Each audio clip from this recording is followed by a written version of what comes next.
Hi and welcome back to the Common Problem series, and today we're looking at a kind of classic over the top move combined with concepts of weight shift and turn direction really. So this client here is a very keen golfer, been playing for a long time, a good player, and has spent a lot of time looking at various techniques online about weight shift, pressure, and a lot of the common concepts around golf. So we run through his original swing here on the left.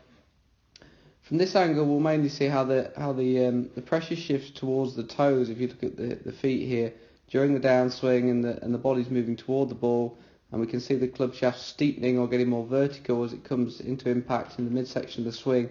And the club's travelling more down his kind of left forearm right here, indicating the club's travelling too vertical, and then the club generally tracks to the left through the bottom of the swing, and then we'll see kind of like quite a high left elbow position on the exit of the swing here, which means the front arm is bending when we look at it from the front view, and we can see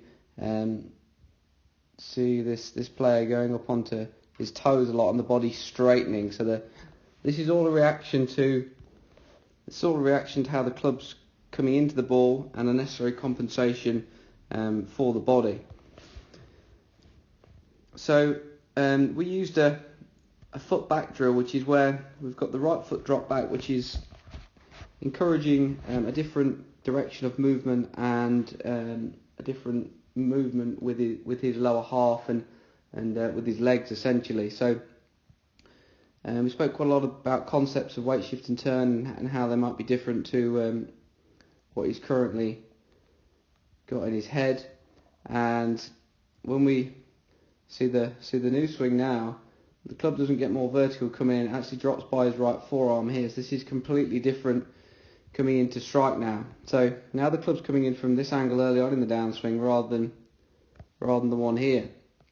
And obviously the pressure is not shifting towards the toes on the way down, which has allowed the club and his arms to come back underneath his rib cage into this space here, which is where the club should be coming to on the way down. But the body's moving into that space, and it's going to be very difficult to do. So now the club comes down more with the right forearm, which is what we call shallow or less over the top, less vertical, any of those kind of ways to describe it. Then from here, the shaft can come back around to meet the ball. The face can square up, so it will deliver quite neutral with the path and the face angle here.